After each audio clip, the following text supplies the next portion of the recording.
All right, how's it going? Um, hmm, this is a this is something I'm not sure. I don't know. I'm not sure how to say this, but sometimes I doubt. Sometimes I wonder if my kids well, the kids are over there, and I don't really. This isn't something you talk to your kids about necessarily. But sometimes I ask myself if all of this is real, if it's true, meaning the gospel. And by asking myself, I don't mean that I really ask myself. I guess it's more of a fleeting thought. So let me give you the background. About a week ago, I go to the gym in the morning. I worked out and got back in my car. I was headed home, and I was listening to an audiobook, a church related audiobook. And as I was reading, it just a thought flashed into my mind. The thought was, what if none of this is real? And this whole church gospel Christ thing. What if none of it's real? And then immediately it went away, and I'm like, nah, it is. But the thing that I noticed this time, and this is what I wanted to share with you, is I had the thought come into my mind. It was almost immediately that I switched from that and said, no, it's real. I know it's real. I have a testimony. The Spirit has told me that it's real. And it was probably the Spirit testifying to me again at that point. But the thought that came to my mind was that when we have those flashes of question or those flashes of doubt, that is a really, really good time to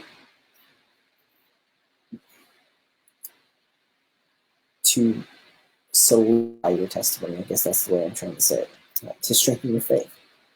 Because my opinion is that when you have those seeds of, there's just those flashes of doubt, it's probably Satan. And as long as we, just like any other thoughts, I remember when I was bishop, I had these conversations with people and youth a lot about, whether they had done something wrong if an immoral or impure thought popped into their mind, and then they got rid of it right away. And what I always told them was, hey, things pop into your mind. It's whether you keep them there and you retain them after you recognize that they're there, that the issue comes in. And the same thing comes with doubt. If you have a doubt and you immediately say, no, I know it's true. I know I have a testimony.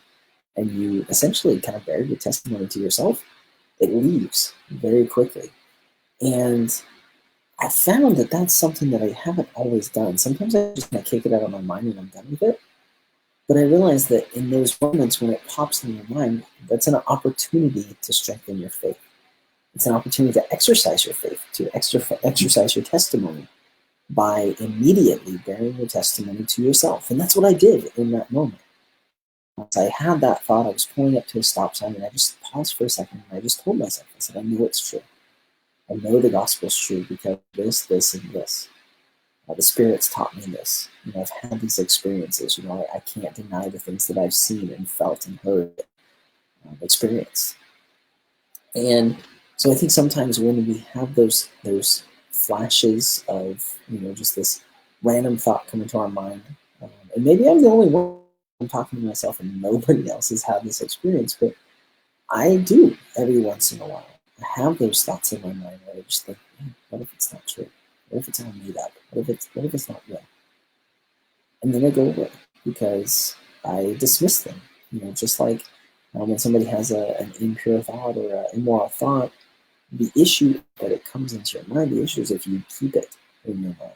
That's where the issue comes in, because things pop into our minds all the time, whether it's because of something we see or we hear or something somebody says, or a song or a movie. It's like things pop into our minds, and we need to do our best to protect ourselves from that. But even when we do, sometimes things pop into our minds. Sometimes you're around people and you can't affect what they say or do or how they act, and things pop in, but you get rid of them right away. And it's the same thing with when you have those calls of doubt. And this is very different, and I want to talk about this a little bit too. But this is very different than if you question something and it's a serious, honest question. If it's a serious, honest question, I'm not saying that you should just say, "Well, I believe," and not do anything further with it. I'm a firm believer that if the gospel of Jesus Christ is true, and I know that it is, that it has the answers to the questions we're seeking.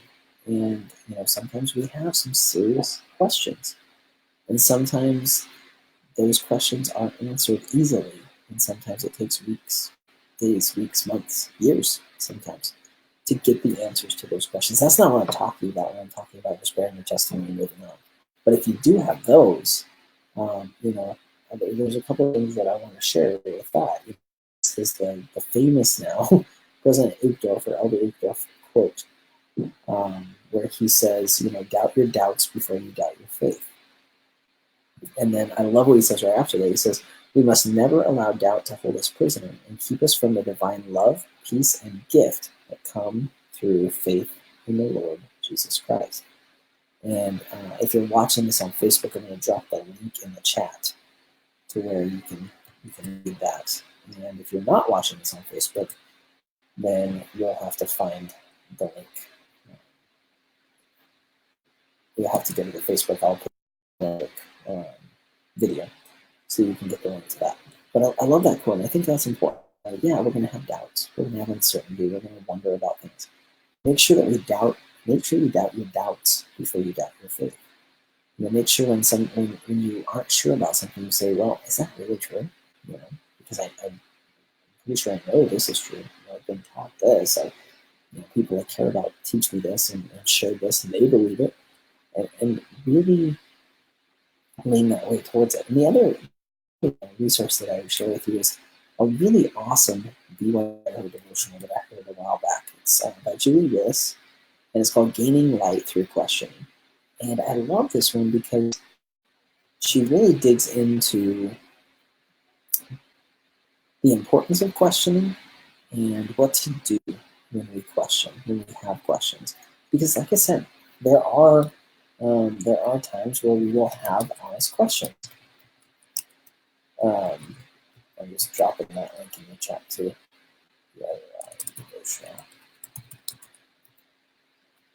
And she has some really awesome things she says. So if that's you, if you've been in that position, it's okay. Listen to that. Watch that video. Listen to that. And I think you'll get some good stuff out of it. I remember when I was bishop, I was talking to someone who had been less active for quite some time. And she came into my office and we were talking. And it was funny because I said, can I just ask you, why don't you come to church? What's keeping you from church? And the response was, I have a lot of questions. There's a lot of things I'm not sure about. There's a lot of things that I just really wonder about. And this person was a return missionary. She had gone on a mission. It had been a few decades since she had gone. But I sat there for a second and I said, okay, so let me ask you this. She said, okay. I said, when you were a missionary, if somebody had told you what you just told me, what would you say to them? She sat there for a second and she kind of smiled. And I can't remember what she said. I think she said something to the extent of, I hate that you're asking me that question. But her response was spot on. And the reason that I share that with you is a lot of times we know what we need to do to get the answers we want. And sometimes the answers aren't going to come right away, but we know the process. We know how to receive revelation. But sometimes revelation takes time, and Heavenly Father wants to see that we're serious about it, and He wants us to work it out ourselves. And Oliver Cowdery was told to study things out in his mind. He said, the thing he did wrong was he took no thought except to ask. He didn't do what he needed to do. And so sometimes it takes time. I've certainly had those experiences where I'm seeking an answer, seeking guidance on something. It takes a long time. It takes going to the temple and praying and fasting and praying and fasting and praying and fasting over and over and over again, searching the scriptures and doing everything I can before I get an answer. But her answer was, well, I would probably tell that person that they needed to make sure that they were reading their scriptures and saying their prayers. And I love. I think it was on the Saints channel. No, it was on the Saints channel recently.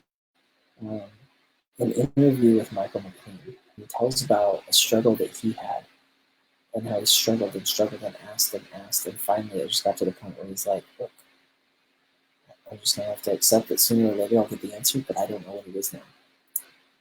And sometimes that's the way we have to be. But in those times, I think sometimes we just need to take a step back and we need to say, or we just need to focus on the most important things.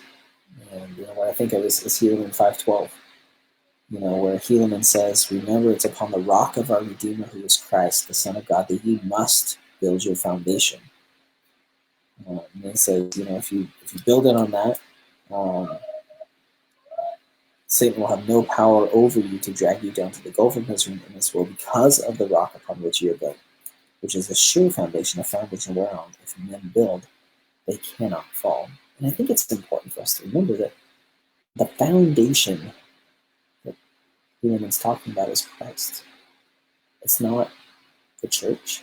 It's not the leaders. It's not the programs. It's not individual teachings or doctrines. It's Jesus Christ. He is the one that we build our foundation on. And if you are questioning something in the church or in the gospel or in your own faith, the most important thing to do is maybe you just step back a little bit. I'm not saying step back and quit going to church, because I think that's important. Because building yourself upon the rock of Christ means that you need to get to know him and you need to develop your relationship with him. And the best ways in the world to do that are to read the Book of Mormon, all the scriptures, but especially the book, because its expressed purpose is to bear testimony that Jesus is the Christ. It's to pray. It's to strive to do everything you can to have the Spirit and to be worthy of the Spirit. And if you do those things sooner or later, sometimes sooner, sometimes later, they will come. And it's our responsibility in those times to remain faithful. But it's okay to have questions. It's okay to have those seeds of doubt sometimes, to have those thoughts pop in your mind. And I think that's really what I wanted to share with you, is that it's okay. It's hard, I think, sometimes to admit that. And I'll be honest, recording this is kind of scary. To admit that sometimes I wonder if it's all made up. But recognizing when I have those thoughts that it's an amazing opportunity to strengthen my testimony, bring my testimony to myself, and re-engage my faith, and to confirm has been a really big game changer for me. And I wouldn't say I look forward to it. I never want to have those thoughts come to my mind, but when I do, I know how to respond. And it's to bear my testimony to myself and to confirm what I know to be true. And then if you actually are questioning something, be okay with questioning. But while you do it, remain faithful. Remain faithful to what you know is true. That's one of the things I loved about the church when I first started. Was the fact that I could ask questions and people had answers. Or if they didn't have the answers, they'd say, I don't know, let's figure it out. Or hey, let's ask so-and-so, or let's look up this general conference talk, or whatever it is. It is okay to ask questions, because I grew up in a church where a lot of things, if you asked a question, they just said, well, it's a mystery. Or we're not supposed to know that. And that rubbed me the wrong way. And I love that in the gospel we're taught truth. And so because we're looking for truth, we're welcomed, we're encouraged to ask questions, to seek answers, to seek guidance. I mean, that's what the whole restoration is built on. That's how it started. It was Joseph Smith seeking an answer to something, looking for truth. And so we can do the same thing. But the key is to make sure that you're staying grounded on that rock, the rock of your Redeemer, who is Christ, anytime you have those questions. And recognize that and hold fast to the testimony that you do have. Strengthen the testimony you have, and work to seek those answers that you're looking for, and seek in the right places. Seek from the Spirit. Seek from the Savior, seek from the Scriptures, and find the things that you're looking for. But I have no doubt that Heavenly Father welcomes and is okay with us questioning, because it shows that we want to learn. It shows that we want to be taught, and it shows that we're willing to look for the answers that we seek when we're questioning. So questioning's okay, and having doubts sometimes, having those thoughts come in your mind is okay, as long as we remain focused on the Savior, as long as we remain grounded, and our foundation is upon the Savior Jesus Christ. So hopefully that helps. Maybe it can help anyone. I don't know. Maybe I'm the only one that has those thoughts every once in a while. But if that does resonate with you, I hope it helps. And I think sometimes we need to be a little bit more open and willing to admit that, yeah, sometimes I wonder. And then I move on. And then I bring my testimony to myself and I move on. Or sometimes I have questions and there are things that I'm not sure about and I don't know what the answers are. And that's okay. And I move forward. And I try my best. And I just trust that sooner or later I'll get the answers and it'll make sense. And that God is loving and caring and it will all work out. And sometimes that's what we have to do. So maybe it's important to be a little more honest about that with ourselves, with our spouses, with our kids, with those we teach. Recognizing we don't have all the answers, and some of the things we'll have to figure out sooner or later, as we continue to study and learn and grow and be taught by the Spirit. And yeah, so hopefully that's helpful. And we'll talk to you in the next live video.